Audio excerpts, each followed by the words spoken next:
Bismillahirrahmanirrahim. Assalamualaikum warahmatullahi wabarakatuh. Saya Muhammad Fahri Fahrudin dengan NIM 12170500093 dari Teknik Informatika B Angkatan 21.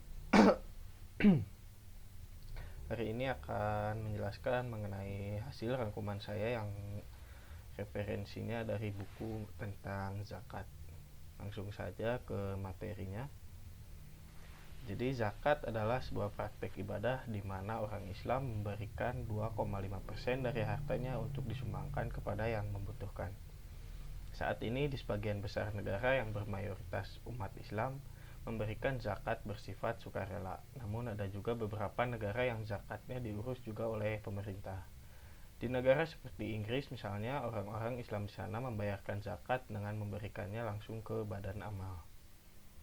Berdasarkan pengertian zakat, maka zakat diartikan sebagai suatu konsepsi ajaran Islam yang mendorong orang muslim untuk mengasihi sesama, mewujudkan keadilan sosial serta berbagai dan mendayakan masyarakat.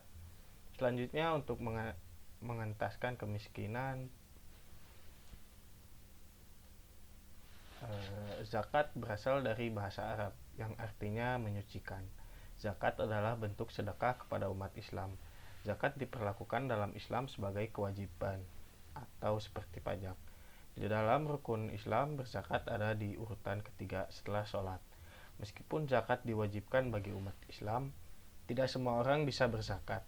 Ada beberapa syarat untuk berzakat, misalnya memiliki harta yang cukup atau tidak kekurangan.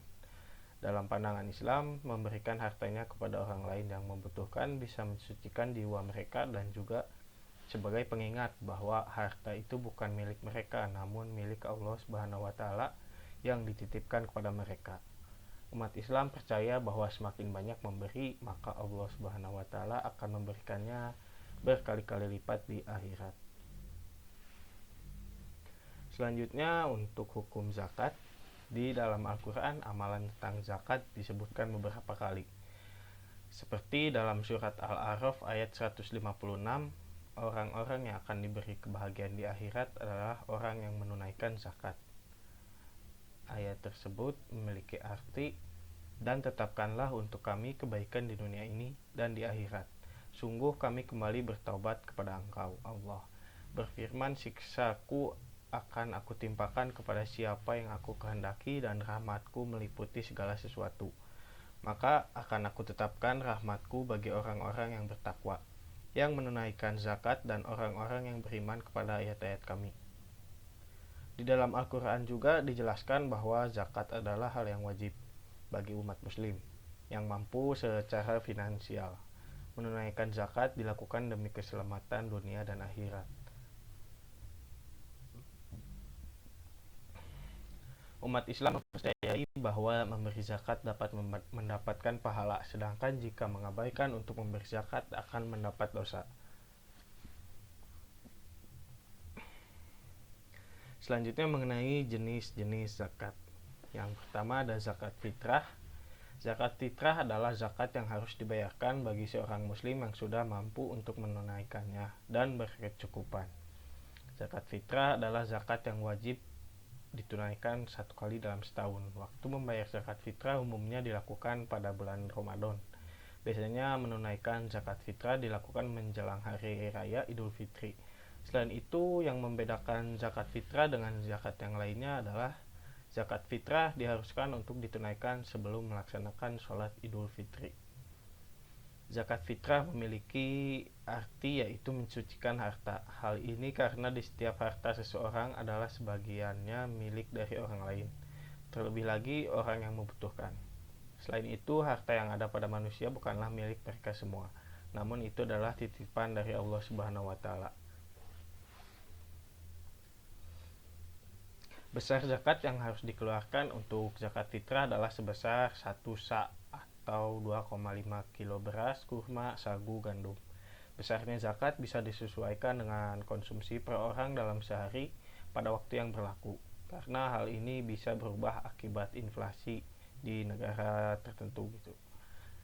Ketentuan ini berdasarkan pada hadis yang sahih. Sesuai dengan pengertiannya, maka walaupun umat Islam diwajibkan untuk mengeluarkan zakat, namun tidak semua umat Islam wajib dan bisa menunaikan amalan ini. Orang yang memiliki tanggung jawab atas orang lain harus membayarkan zakat orang yang berada di bawah tanggung jawabnya. Misal seorang ayah atau ibu yang wajib membayarkan zakat fitrah untuk anak-anaknya.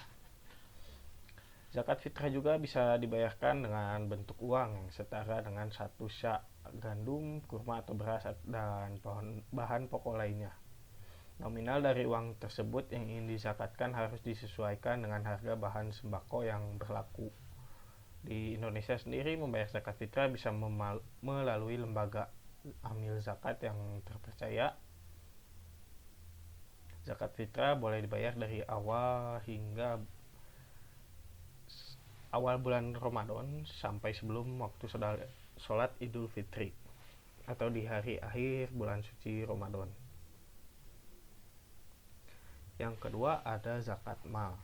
Zakat mal atau disebut zakat harta.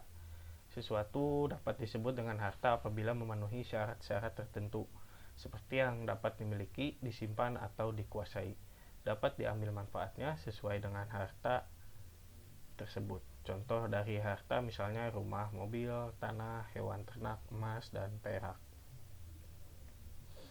Berikut adalah syarat kekayaan yang wajib dizakatkan.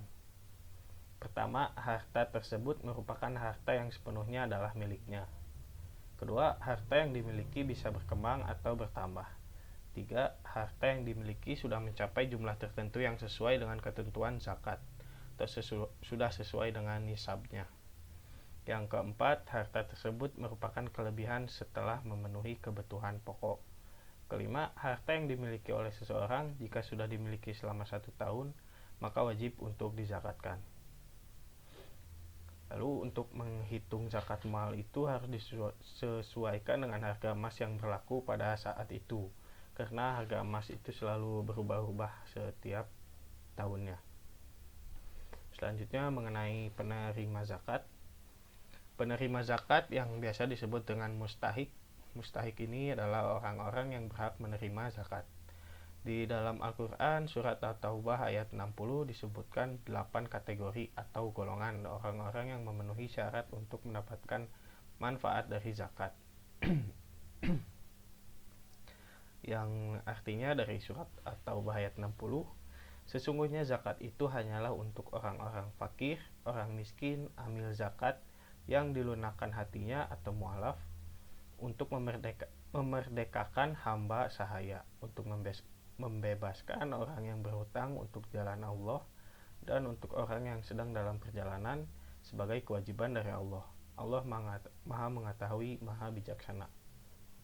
Orang yang hidup tanpa mata pencaharian, orang yang tidak bisa memenuhi kebutuhan pokoknya, orang yang mengumpulkan zakat, orang yang baru saja masuk Islam, orang yang bebas dari perbudakan melalui akad, orang yang memiliki hutang sangat besar, orang yang berperang di jalan Allah Subhanahu wa taala, orang yang dalam perjalanan atau pengelana yang terlantar adalah orang-orang yang wajib menerima zakat atau disebut mustahik. Selanjutnya untuk perhitungan zakat. Yang pertama, perhitungan zakat fitrah. Untuk membayar zakat fitrah ini dapat dilakukan dengan membayar beras. Jika dalam hitungan liter, maka beras yang harus dibayarkan untuk zakat yaitu 3,5 liter. Sedangkan bila beras yang dizakatkan menggunakan kilogram, maka beras yang dizakatkan adalah 2,5 kilogram. Zakat fitrah juga bisa dibayarkan menggunakan uang. Jika seseorang ingin membayar zakat fitrah dengan uang, maka harus disesuaikan dengan harga beras yang ada di daerah sekitarnya. Yang kedua, untuk perhitungan zakat mal. Untuk membayar zakat mal ini hitungannya berbeda dengan membayar zakat fitrah. Selain itu, seseorang diwajibkan membayar zakat mal apabila pendapatan atau penghasilannya sudah mencapai nisab. Nisab zakat adalah batasan kekayaan untuk seseorang harus membayar zakat mal atau tidak. Adapun nisab zakat seperti zakat perak sebesar 200 dirham atau sekitar 595 gram, nisab zakat emas sebesar 20 dinar atau sebesar 85 gram, nisab zakat perdagangan sebesar 20 dinar atau setara 85 gram emas, nisab zakat pertanian atau seperti 650 kg beras dan lain-lain. Baik, segitu saja yang saya dapatkan. Mohon maaf apabila masih ada kesalahan. Terima kasih. Wassalamualaikum warahmatullahi wabarakatuh.